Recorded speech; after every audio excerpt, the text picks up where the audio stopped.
Welcome back to our Fire Nursing tutorial YouTube channel. In this class, we are going to study with another new topic, that is pregnancy-induced hypertension (PIH). It is defined as BP is greater than or equal to 140 by 90 mm of Hg in two occasions, 4 hours apart in pregnancy. First, and then here. Before pregnancy, the baby is normal, and then it's going to resolve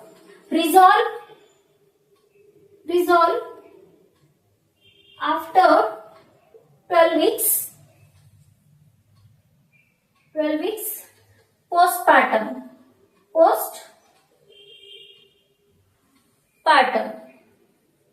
Next, we'll see the classifications.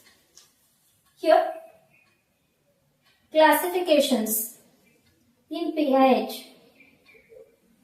That is, first one is gestational hypertension.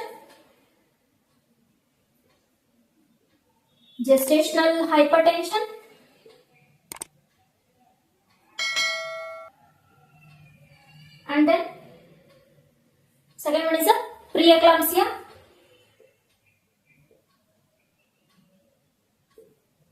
And then third one is eclampsia. Here, gestational hypertension. Here, the BP is greater than or equal to 140 by 90 mm of Hg. 140 by greater than or equal to 140 by 90 mm of Hg. After 20 weeks of gestation. After 20 weeks of gestation. And then here, no proteinuria or no end organ damage. This is gestational hypertension. And then next come to the preeclampsia. Here, mild and severe. Here we will see the mild. It is greater than or equal to 140 by 90 mm of Hg. But less than 160 by 110 mm of Hg. And then this one is a mild. And then next comes to the severe. Here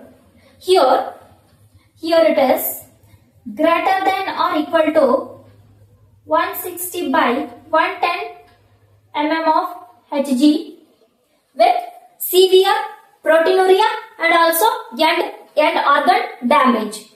This is all about preeclampsia. And then in eclampsia, here we can see tonic-clonic seizure.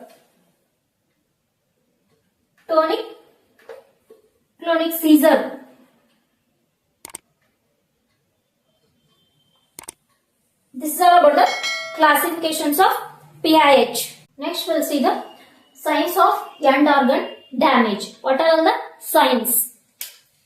Here, liver enzymes raised to greater than or equal to 2 times that normal value. Here it is raised.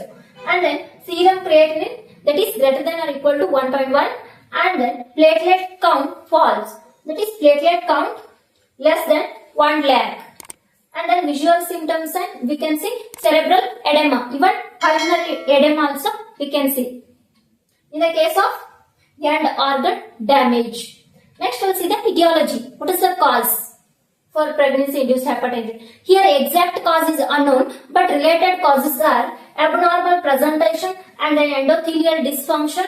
After that, maternal immune response also matters. And then, we'll see the risk factors. Here, maternal age. That is, it may be less than 20 or more than 35.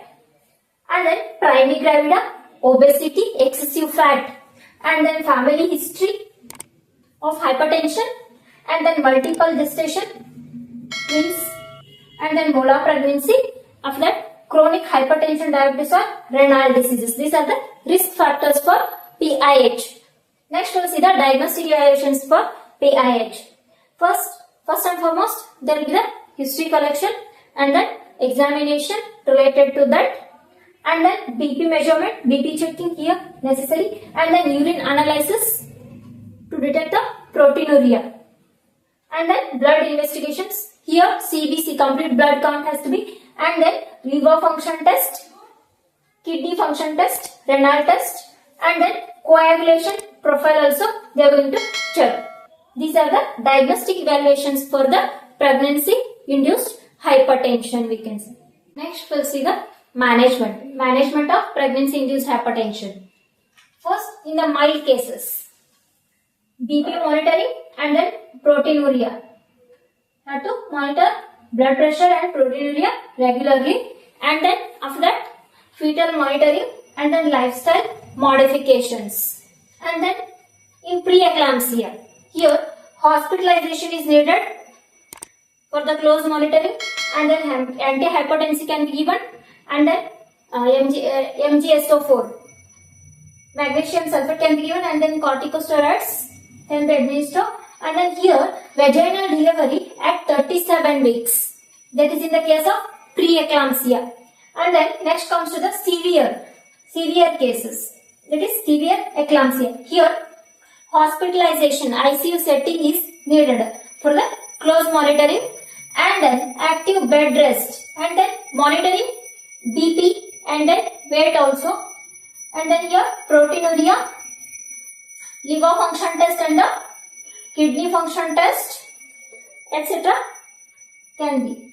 And then fetal monitoring.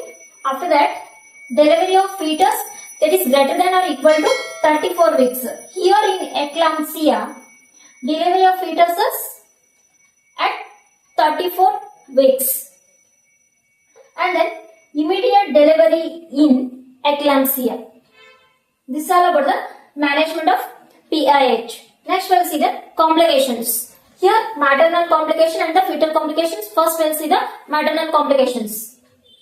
Eclampsia, seizures, and then placental abruption, that is an abruptio placenta, and then disseminated intravascular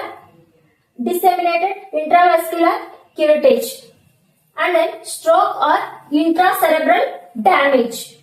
Here this syndrome, that is H stand for hemolysis, elevated liver enzyme, low platelet count, we can see. That is maternal complication in pregnancy induced hypertension.